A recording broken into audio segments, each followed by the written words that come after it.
The Resilience Across Borders podcast is intended for education, support, and inspiration. I am not a psychologist or a medical doctor and do not offer any professional, medical, or health advice. If you are dealing with or suffering from any psychological or medical conditions, please seek help from a qualified health professional.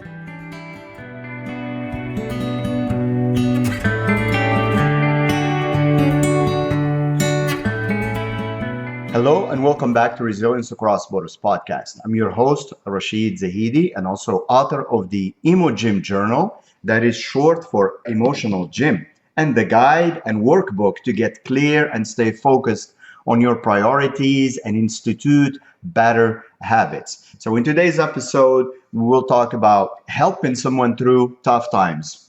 And as always, give some practical reminders and strategies that make a difference. Life inevitably brings challenges. And when someone we care about is going through a difficult season, whether it's grief, financial struggles, health issues, or emotional pain, it can be hard to know what to say or do. The truth is, support doesn't always mean having the perfect words. It's about showing up, listening, and then helping in ways that genuinely matter. So with that in mind, I'm going to list some strategies along with practical examples to help when supporting someone through tough times. So number one is listen without trying to fix everything. One of the greatest gifts you can offer is your presence. People often need to feel heard more than they need solutions.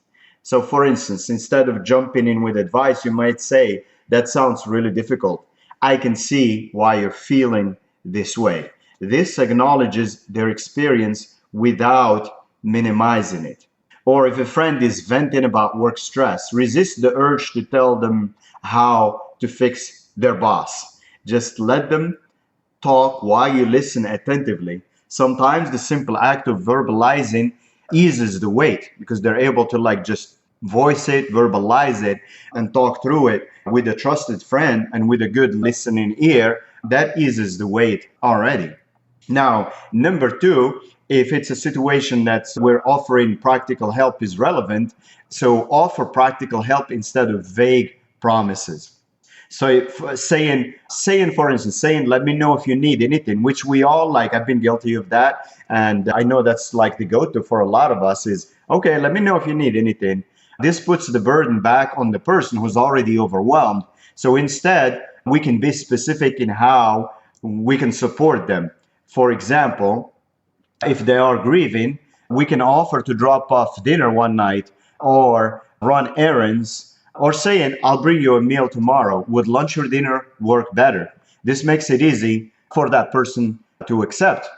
Or another example, for someone dealing with burnout, you might step in with a small act of service, picking up, obviously, if you're that close, picking up their kids from school, or helping with house chores, or sending them a grocery delivery. Number three, at the same time, respect their peace, their space, and their pace also. So not everyone processes hardship the same way. Some want to talk immediately, while others need quiet and time. Pushing them to open up, or even worse, move on, can do more harm than good. Allow time for people to process these things at their pace and at their speed. For instance, if a friend withdraws after a breakup, instead of pressuring them to socialize or get back into the game, send gentle messages like, "I am here whenever you feel ready to talk," or hang out or talk about it. Example number two, if someone dealing with illness doesn't respond right away, don't take it personally. Respect their space. If you've made it obvious and clear that you are there, you can send small check-ins like "thinking of you today." No need to reply. If it's not the right time, not in the mood, or can't, or whatever, no explanations needed. Just thinking of you, right?